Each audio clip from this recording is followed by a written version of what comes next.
Every human being, and clearly people with ADHD, we're all wired to be negative. I think of it as mental hygiene. I need a consistent practice of positive mental hygiene. The same way we need a consistent practice of positive oral hygiene. Well, I brushed my teeth yesterday. Does that mean I got to do it again today? Well, it does, because our default biomechanisms are working against us. Our default mental mechanisms, we're designed to be negative. The negative human being is the caveman that survived.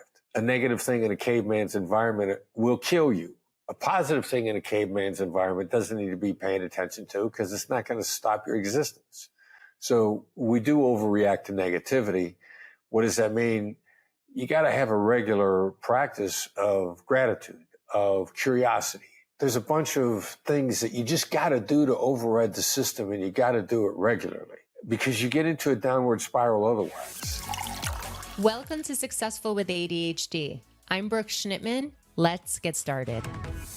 Hi, everyone, and welcome back to Successful with ADHD. Today, I am starstruck with my husband's first love, Chris Voss. He is a former Lead FBI Negotiator and dynamic speaker who debunks the biggest myths of negotiation. Chris engages all groups with captivating stories, insights, and extremely useful tips for business and everyday life. Chris has lectured on negotiation at business schools across the country and has been seen pretty much everywhere, including ABC, CBS, CNN, Fox, and has been featured in Forbes, Time, Fast Company, and Inc. Chris's keynotes are based on his book, Never Split the Difference. Very warm welcome, Chris. Thank you for being on Successful with ADHD. Yeah, my pleasure, Brooke. Thanks for having me on. Absolutely. And I make fun of, so I have ADHD and so do my clients and so does my family. So I make fun of myself in the fact that I highlight everything because everything, I sometimes have a hard time understanding what's important and what's not. If you take a look at your book here, and I opened it up, is my husband's copy. Every single line is underlined and with notes on it. That's how valuable your book is. He just took endless notes. We both have listened and read it like 20 times. We've engaged in your Black Swan course. If you couldn't tell, we're huge fans. So again, huge thanks. So many people know you as an FBI negotiator, but you really are an expert communicator. Would you say that? Yeah, I mean, communicator, collaboration, that's what I think negotiation's about. And communication in terms of listening. And really listening, huh? Yeah, actually listening. And it was an executive I was talking to, I don't know, some months back, and he was saying how he and a fellow CEO they do a lot of business with, the two of them, while they're sitting there watching their people talk to each other, they're watching negotiations break down that they should be making. And he said, it's due to miscommunication. And I said, is it in miscommunication, is it because people aren't speaking clearly or because people aren't listening? And he says, no, it's people not listening. So I think the real key is to be actually listening, which takes some effort too. It's not that easy. You know, it's not easy to listen. It's not, especially when you don't necessarily agree with what the other person's saying, right? Or we want to jump to the answer because we feel like we know what they're getting at, but it's taking too long for them to get there. Right. Yeah, exactly. So what kind of strategies would you give someone, especially with ADHD? Because we have executive dysfunction. We daydream when people are talking to us. If we're not interested, we usually miss half of the conversation, if not more. We also have working memory issues. So if there's too much being said, it's hard for us to hold on to multi-steps. Yeah, I think, you know, it's a supplemental stuff in the communication. Like there's a ratio that I like a lot. It's very unscientific, called 7:38:55. And a lot of people that communicate verbally for a living really believe it's a good ratio. And 7 plus 38 plus 55 equals 100. What it is that the communication comes across 7% in the words, 38% in the tone of voice, and 55% in the body language. Now, if all you're listening to is the words, everybody has a bandwidth to absorb just the words all by themselves. And I think that's why a lot of people, their minds wander, they multitask, because you can keep track of the words easily. The brain has, in very unscientific terms, the ability to, we speak at about 140 to 160 words a minute, and the brain can absorb 400 to 600 words per minute. So that leaves all this excess bandwidth if you're only paying attention to the words. But if you're looking at the whole alignment, if you're listening as much to the tone of voice and then kind of doing math in your head, does the tone match the words? You know, how do you add focus, or how do you take that excess capacity and make it work together? You start doing a comparative in the conversation. Do the words and the tone and the body language match up? And if they do, awesome, like we're on track. But if they don't, then you ask yourself, all right, something must be behind this. Now what do you do? How do you catch somebody when you're lying? Everybody lies to some degree at some point in time. Catches somebody holding information back and not telling the truth is not the challenge. The challenge is getting them to tell you the truth. So when things don't add up, how do you get the person to talk about it, to bring it out? And it's often something just as simple as a label. Like, it seems like something just crossed your mind.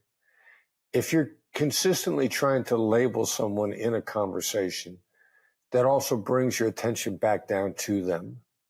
It helps you add tone of voice and words together, and it helps you discover what's lurking beneath the surface that you're missing.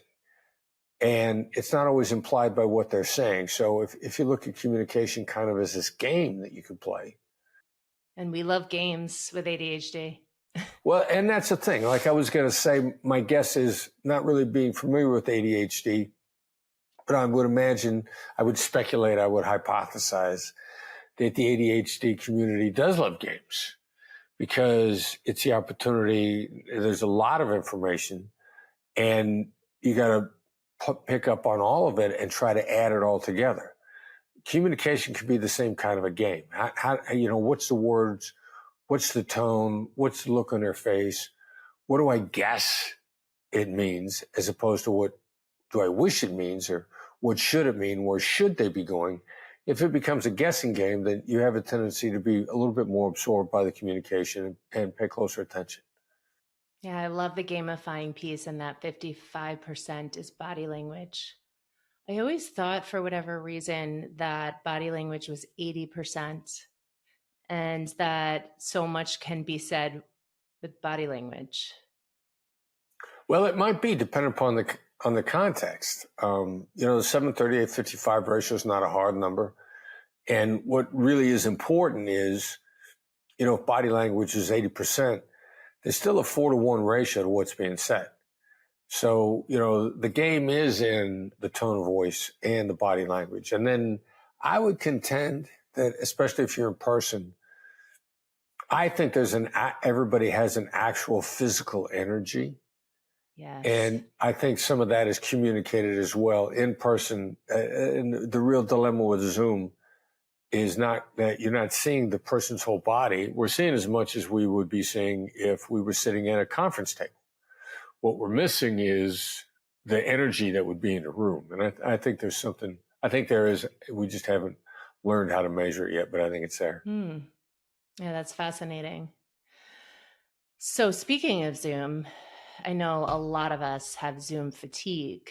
Do you have any ideas or suggestions in someone whose job has totally converted to Zoom or video conference to be able to sustain attention throughout the day with that?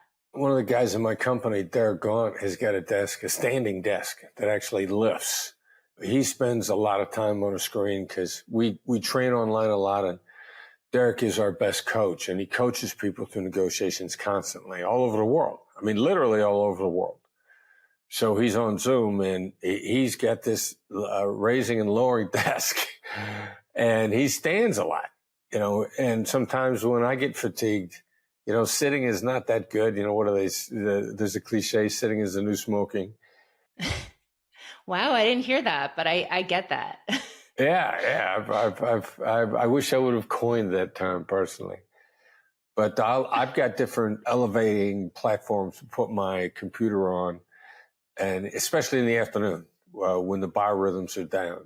I'll stand. Mm-hmm. Get on your feet, even if it's just to stand at your desk for a few minutes. Yeah, I like that. Having this, that's what I'm doing right now. I'm on a standing desk, and you're right. If I sit all day, my joints are so tight. I feel like I'm 80 years old. I'm just completely like shrunk. So yes, I like them being able to move, whether you're neurodiverse or not. Right. Yeah, exactly. So one thing that you had mentioned that helps in understanding what they're trying to say and really listening is by looking at body language, hearing what they have to say. That, and I mean this respectfully, so I want your wisdom. Oh, here we go. Respectfully. All right. Respectfully. Uh-oh. Do I have you on edge? Yourself. Am I giving you a shit sandwich? For someone with ADHD, they can take in lots of different stimuli, right? So that might not be hard for them to look at all of that. But at the same time, when they're really trying to look at the body language, the facial expressions, the way someone's communicating, their tone, it can distract them from what the person's actually saying.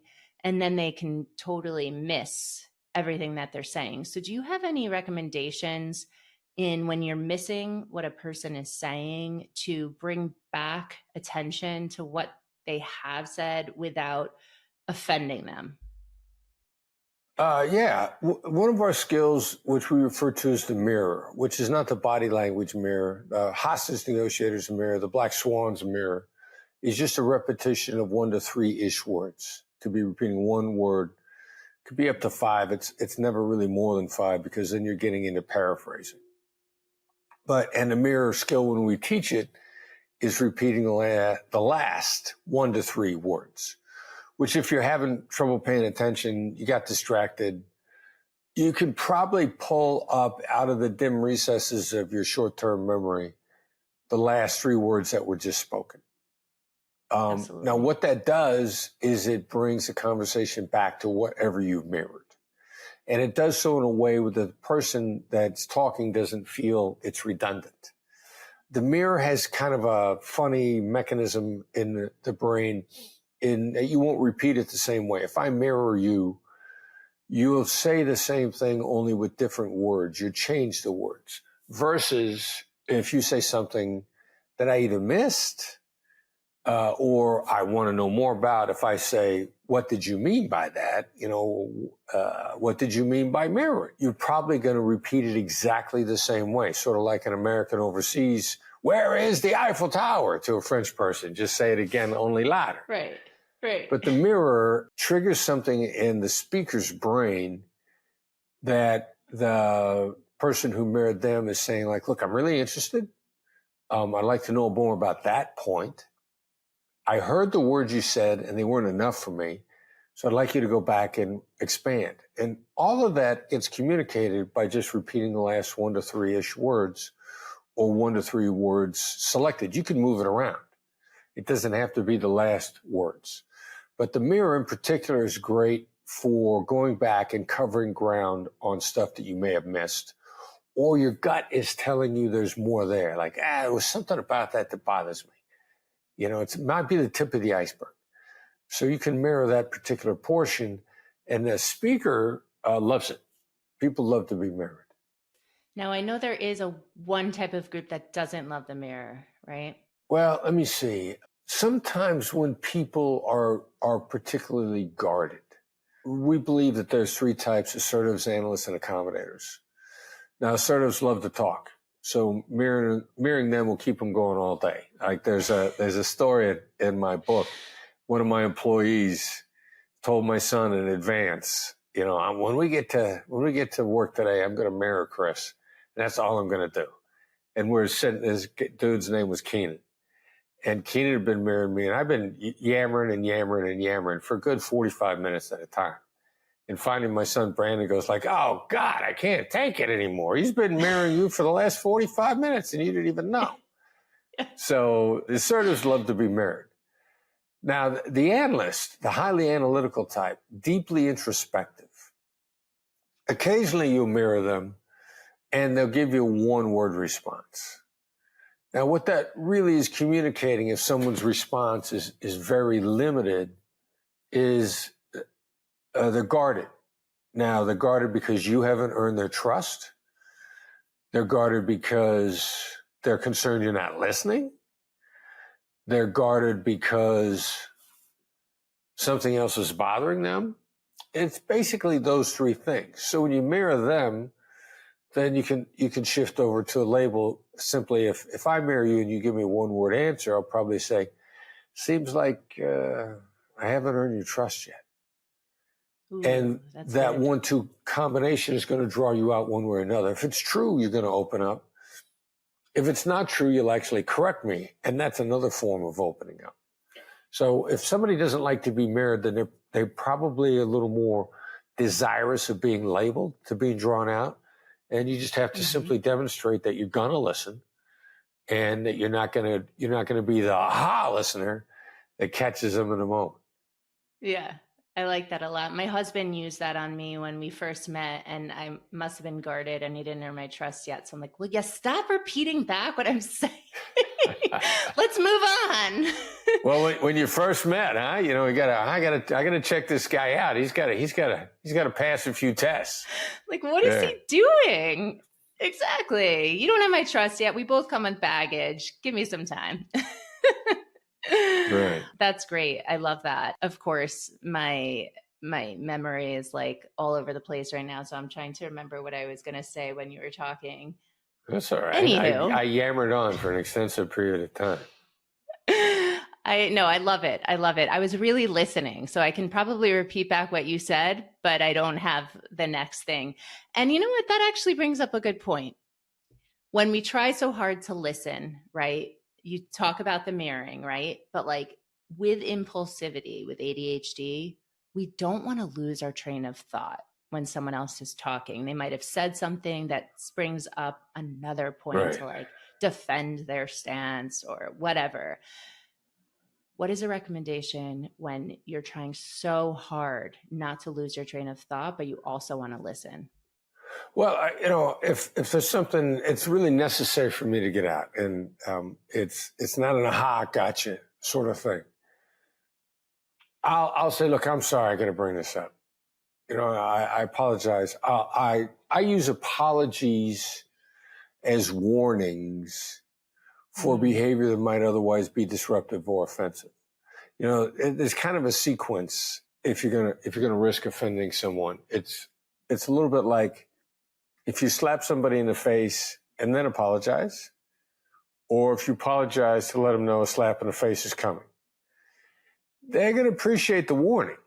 We've had a lot of discussion about apology, the words "I'm sorry." Is it weakness? And especially historically, probably 5, maybe 10 years ago, I don't know if it's as true as it used to be. A lot of people were telling women, don't ever apologize. Women apologize too much, as if the words "I'm sorry" were in and of themselves wrong. Like, I apologize all the time, just before I get ready to assert, just before I get ready to interrupt. And I may even apologize twice before I disagree.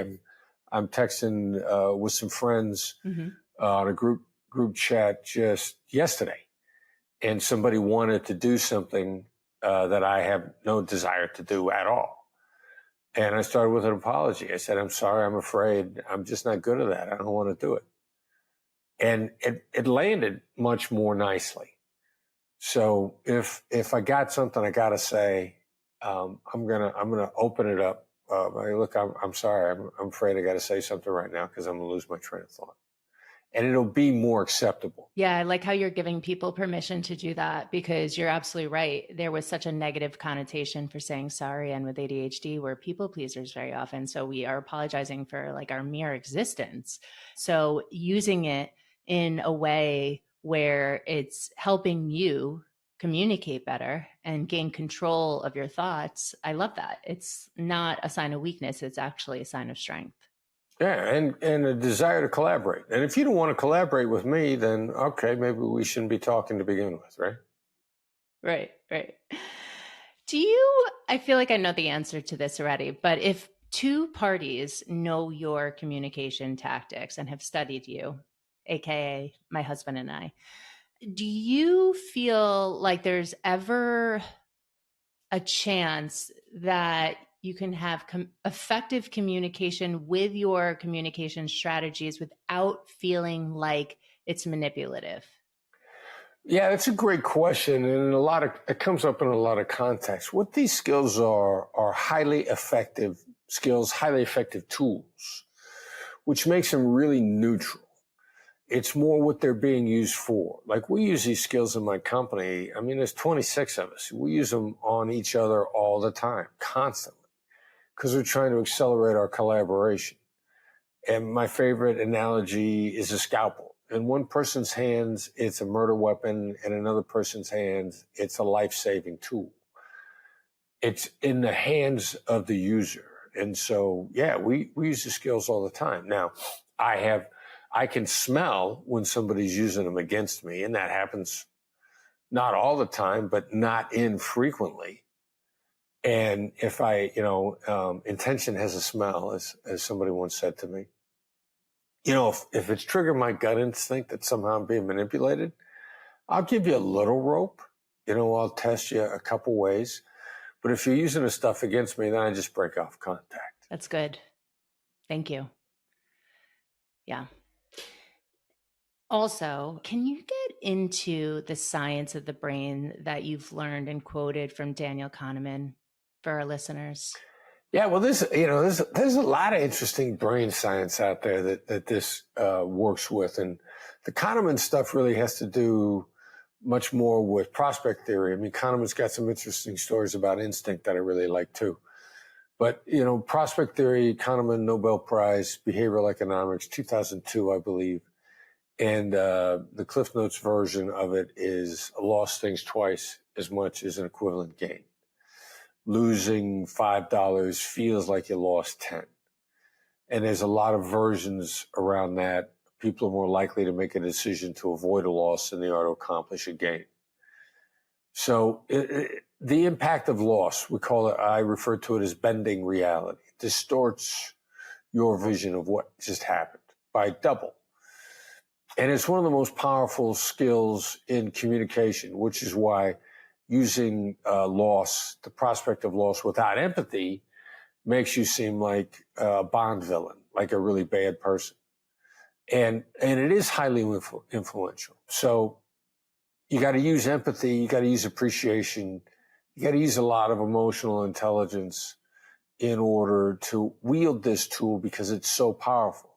Quite a number of years ago, I had to renegotiate contracts for people that I was hiring and who were also friends.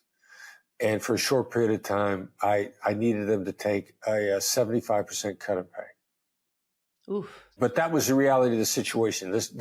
And they knew me to be an honest guy and a straight shooter, which put me in a position to be able to deal with this kind of an issue. If I was constantly trying to get over on somebody, I wouldn't have the reputation for integrity to be able to breach this subject. But I started out by saying, look, I got a lousy proposition for you, which is a version of, I got bad news coming. I'm sorry, I'm afraid. You ain't going to like what I have to say. And then I said, here's the reality of what I could pay over the next few months. I wanted to offer this to you first before I took it to somebody else. Now, this is triggering Kahneman's lost theory. Now the money is theirs to lose, not to gain. And the reality of the situation, which I had one of them say, he said, give me 24 hours to think about it. He called me back and he said, well, $500 a day beats $0 a day. I needed him to make a comparative of if he didn't accept what I could pay in that time frame, then he wasn't going to get paid at all. Now, if I'd have started out by saying, look, this is all I can pay and you can take it or leave it, but if you leave it, you get nothing. That's inflicting loss with no empathy, with no emotional intelligence, with no appreciation. And the impact of that would have made me the biggest jerk in the world and probably would have destroyed our relationship because loss is that impactful. So it's this really powerful tool that Danny Kahneman told us works on all human beings, which is why I got the Nobel Prize for it, because it's on all people. It's not on Americans. Kahneman happened to be Israeli. It's not on Israelis. It's not on English speakers. It's on humans. But loss is twice as much as an equivalent gain. And so that you got to be careful with this powerful weapon. Wow. Yeah, that's huge. Now, someone who's not in your position, who's not an expert communicator and is trying to learn these tools, would you recommend that if they're going into a difficult conversation like that, they write down their script ahead of time just to make sure that they're bringing in tactical empathy? Yeah, I think it's a great way to get yourself started. And if you're writing it down, to put a fine point on it, handwriting is always better than typing. I haven't seen any hard science before it, but some of the things I've heard I believe to be true. A friend of mine once said you retain 40% more if you handwrite than versus if you type. My theory is if you're typing, you've got 10 fingers, ideally if you can type with 10 fingers, that are multitasking. Each finger is engaged in a different task simultaneously, which is bad for the brain. But when you're handwriting, you've got all 5 digits on one hand focused on one thing. And I think that's one of the reasons why handwriting is more effective, because it forces your brain to concentrate. I've also found myself I memorize things better when I handwrite, and simultaneously, I have more creative ideas when I'm handwriting. I agree. I heard that as well, and I haven't seen the science either, that your working memory improves when you're writing something down, so you're more likely to retain it. A principal told me that once. Yeah. And I thought it through, and I'm like, all right, so I got all 5 digits working together. It's drawing more of my brain into the same place. To me, I mean, that's my reason why it works. Yeah. Something spurred a thought when you were talking about our attention being all over the place when we're typing, because we have 10 digits that are in different keys. Have you changed your approach in communication now compared to when you first started years ago? Because everyone's attention span has shortened. Yeah, I think so. I mean, I've always tried to listen really well. My biggest struggle is tone of voice.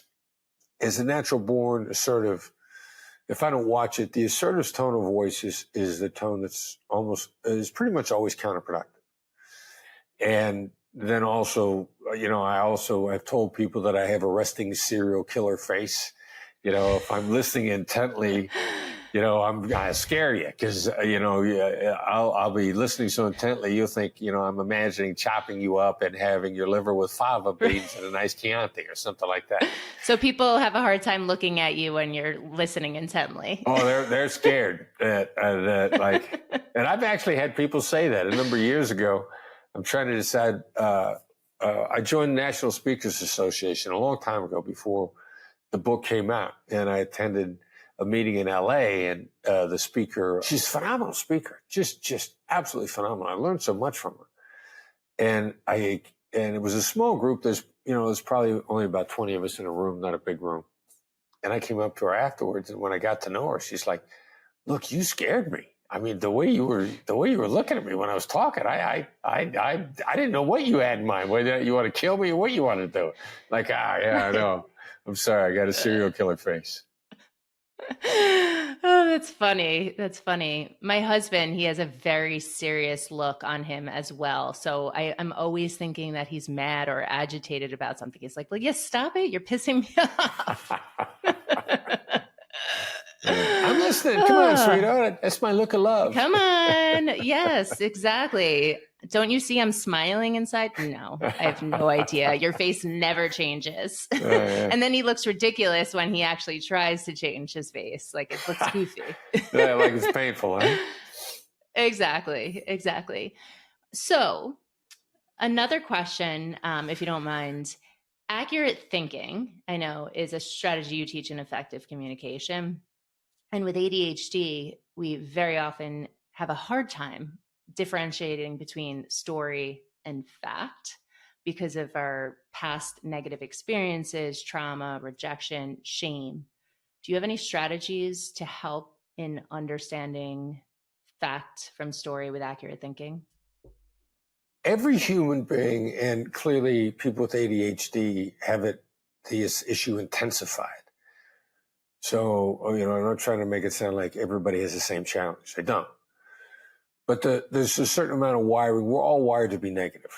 I think of it as mental hygiene. I need a consistent practice of positive mental hygiene. The same way we need a consistent practice of positive oral hygiene, which means you got to brush your teeth twice a day. Well, I brushed my teeth yesterday. Does that mean I got to do it again today? Well, it does, because our default biomechanisms are working against us. Our default mental mechanisms, we're designed to be negative. The negative human being is the caveman that survived.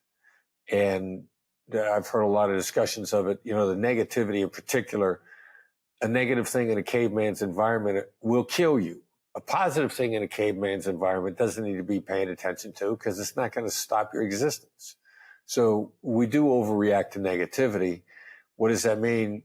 You got to have a regular practice of gratitude, of curiosity. There's a bunch of things that you just got to do to override the system, and you got to do it regularly. And it could be a whole variety of issues, because you get into a downward spiral otherwise. One thing is a gratitude exercise to start your day. Another thing that I've found that I'm inconsistent at, somebody pointed out an exercise to me the other day: find 3 new things in my environment that I like every day, 3 new likes every day. But there's got to be some sort of intentional override of the system. Otherwise, you will get into a downward spiral. Absolutely. I heard somewhere that 80% of our thoughts are negative and 95% of our thoughts are repetitive. So if you think of it that way, and that's everyone, and then you add ADHD to the mix, and we are receiving 10,000 more negative messages in childhood than a neurotypical. So it's hard. And I like what you said about like the negative caveman, because it's true. Like I don't know if it's generational or what, but in order to survive, we had to constantly be on alert. Yeah. We had threats in front of us all the time. Yeah. So. Because negative stuff will kill you. I have another question going back to tactical empathy. So with emotional dysregulation, it's hard sometimes to understand what the other person is feeling or what we're feeling too. How can you tap into that? Intentionally making it what I'm listening for versus the words. Like if I lay back and just kind of forget about what you're actually saying and focus on the emotions behind it, then pretty soon I'll know what you're going to say before you say it. Now, that sounds easy, and it's a lot harder to execute. But there have been points in time in my life, back when I was volunteering on a crisis hotline in New York City, and I just get it in my head, just emotion label all the time. And I've had people say, wow, you're reading my mind. And my reaction would be like, well, I was reading your emotions, and you felt like I was reading your mind. So, what am I listening for? As soon as I start getting into the habit of listening exclusively for emotions, you're going to feel very connected to me, and I'm going to miss a lot less. Can you give like 1 or 2 things that you now can tune into when someone is talking to help them listen into emotions? There's some pretty educated. What's the educated guess I'll make in advance? I'll take a look at your face and guess, like, all right, so you look preoccupied. If you're preoccupied, there's something you're worried about. You're concerned. People are rarely preoccupied with positivity. They're usually preoccupied with negativity. So I'll start saying like, what's going on here? And I'll say, you look concerned. The type of emotion, there's a bit of a timeline. If you're concerned, you're worried about something in the future. If you're angry, you heard about something that happened in the past. The type of emotion is going to tell me on a timeline in your existence. Is it in front of you or is it behind you? And then I'm going to start to get more clues as to what's going on, even pointing it out to you. Understand the difference between anger and frustration. Those are 2 very different problem sets that you're struggling with. Frustration is about the future. Anger is about the past. I'll begin to look for clues in your life timeline of the emotions that you're struggling with. It's going to tell me where your attention is. I like that. Because when you were on the phone at the crisis hotline, you weren't seeing them. So you Right. had to understand the timeline of their history. Or just dial into the voice only. I mean, it's a great exercise for just dialing into voice, period. Like there's so much information in the voice. If you're confined, I don't know, there's sort of the stereotype that when somebody goes blind, that all their other senses become heightened. And maybe it's just because they're caused to focus on their hearing because their sight's taken away. And if that's true at all, I would analogize that to a crisis hotline on the phone. Thank you. Appreciate that. And one of the last questions I have is when people disagree, right? We're talking over each other. We just can't get to a resolution. You say compromise is bullshit. So, and there's like valid reasons for you saying that because everyone loses in that. So what do you recommend if two sides just cannot agree on something? When people disagree, the first and biggest, and it's not the only chunk, but the first and biggest obstacle in disagreement is whether or not somebody actually feels heard. And when you feel heard, actually a number of different neurochemicals kick into gear, which change the conversation. That's why empathy seems like, what good is it to do to let somebody know that they're understood? Well, if I can make you feel understood, most likely you're going to get hit of the neurochemicals oxytocin and serotonin, just by the feeling of being truly understood. So what does oxytocin do? Oxytocin bonds you to me, and oxytocin also inclines you to tell the truth. It was a nuance I picked up on Andrew Huberman's podcast. He was talking about relationships and oxytocin. I love Andrew Huberman. And he kicked that one out, that if you're more honest when you get your own oxytocin. I was like, oh, that explains a lot. And then the kicker of serotonin is a feeling of satisfaction. So you're satisfied, you want less. Just by feeling that you were heard. So imagine the amount of disagreement that's going to go away if you bond to me, you're more honest with me, and you're more satisfied. That's going to cause a lot, if not all of the disagreement to go away. And a lot of disagreements are simply over being heard. So I will cut down a lot more of this, or I may get clues to the rest of it. Like I'm listening to big consumer podcasts in general, Andrew Huberman and Lex Friedman, both. I'm listening to Friedman's interview of Mohammed El-Kurd, a Palestinian poet. I've been listening to it intensely over the last couple of days because of the current situation in Gaza. And Lex asks these great questions in a very empathic, non-judgmental, I believe in the beauty of communication, the beauty of all mankind. And he's asking Mohammed El-Kurd, does he have hate in his heart? And he asks him in such a nice way that Mohammed El-Kurd says he does. And then he kind of says, why are you hanging on to it? How's it helping you? He says it far more eloquently than that. And El-Kurd says that it helps him retain his dignity. Now, I would never have guessed that in 9 billion years. Like from a distance, it's a cliche that hate is taking a poison hoping somebody else dies. It poisons you and not the other person. And I've always been mystified to some people's determination to hold on to hate. And when he said that, I like, oh my God. Yes, of course. And that's why some people have such a horrific time letting go of it. And I thought, well, the next time I'm in a conversation, I'm going to have more an appreciation for the emotional driver over there, because as a human being, they're trying to hang on to their shreds of dignity, which now opens up another avenue of resolution and helps me appreciate even more the need to work to preserve the other side's dignity, or to even recognize that in a conversation. And nuances like that come from actually hearing somebody out. So there's a really good chance in an intractable disagreement if you're really looking to hear somebody out, they're going to be clues to a whole new avenue of resolution that would never have occurred to you if you didn't step through a couple of the initial doors. That's fascinating. Yeah, and Lex Friedman is Jewish too. So, to be so empathetic and wise with his words about the war in Gaza, it's powerful. I saw him with Elon Musk too. That's a powerful interview as well. Yeah. Yeah, I'm a big Lex Friedman fan. I think, I love listening to his approach. Yeah, just so calm. His tone of voice is calming.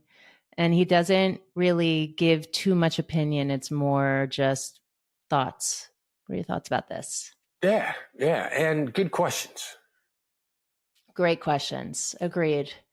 And this is a side note to ADHD, but since you brought up Gaza, do you think that the world can ever not have war? I don't know that we're ever going to escape it entirely. Does that mean that I'm still not going to do as much as I could possibly do to deactivate as much of it as possible? And I personally am willing to accept fighting that losing battle. Everything that I can possibly do to impact, to increase empathy. The more we increase understanding, empathy is not agreement and empathy is not sympathy. Empathy is not compassion, although it's a compassionate thing to do. So the more that we can add just simple understanding of one another and respect will diminish war as much as we possibly can. Whether or not we can ever escape it, probably not. Let me just diminish it as much as possible. And this term, I don't know if I'm quoting it correctly. Is it white slating, where you just fall on the sword and essentially apologize for everything that has taken place and try to move forward so the person's listening? It's probably close to what you're talking about. And we've got a strategy called the accusations audit, which is me recognizing the accusations you either do, might, or will have against me, not admitting them, simply recognizing them and showing you that I'm not afraid of the negativity that you may think about me. And me and my team, we teach that to be very proactive with that. And we find it to be a great way to clear the air and to clear people's thinking. Yeah, we do that. My husband is in sales and marketing, and he taught me that strategy from you. And at the end of a sales call, to do the accusation audit, if they have time that they need to think about it or, whatever, to just make sure that they feel comfortable saying no. Yeah. And getting all that out. We're not judging them. Yeah, exactly. It's just getting it out in the air. It's kind of that simple. What would you leave the listeners here with today? One thing, and I think I know what you're going to say because you brought it up a few times, one suggestion that you have for effective communication for all. Look, just hear people out, make them feel that you heard them out. If you let somebody know and confirm to them that they've been heard, you're going to be astonished at how it will accelerate communication and collaboration. And it's not saying, I understand what you're saying. It's feeding back what you believe that understanding to be, articulating it. That's the only way somebody's going to feel heard, is if you check in and say, here's what I think you're saying. In any way, the more effort you seem to derail a conversation by taking the time out to make somebody feel heard, it's going to accelerate everything. Make people feel heard, and life is going to be a lot more pleasant. I love that. And thank you so much for coming on to Successful with ADHD.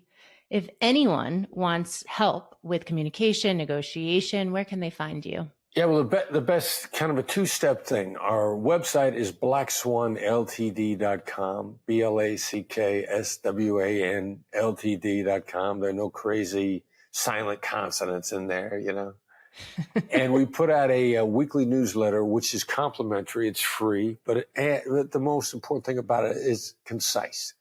So go to the website, click on the tab for the edge, which gives you, we believe, a communication edge.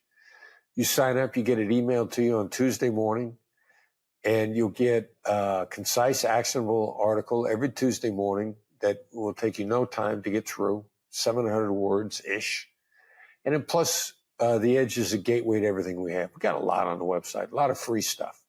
And the Edge is the way to get there. So I would invite anyone that is interested in learning more to sign up for a newsletter.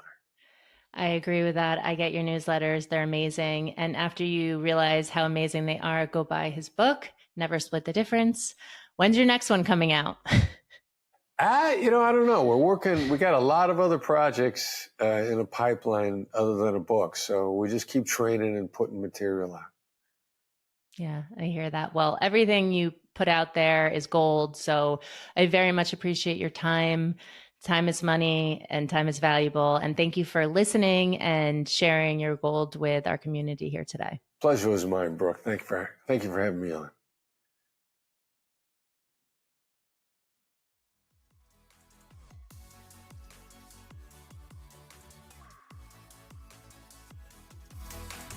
Thanks for listening to this episode of Successful with ADHD. I hope it helped you on your journey. And if you need any additional support for you or a loved one with ADHD, feel free to reach out to us at coachingwithbrooke.com and all social media platforms at Coaching with Brooke. And remember, it's Brooke with an E. Thanks again for listening. See you next time.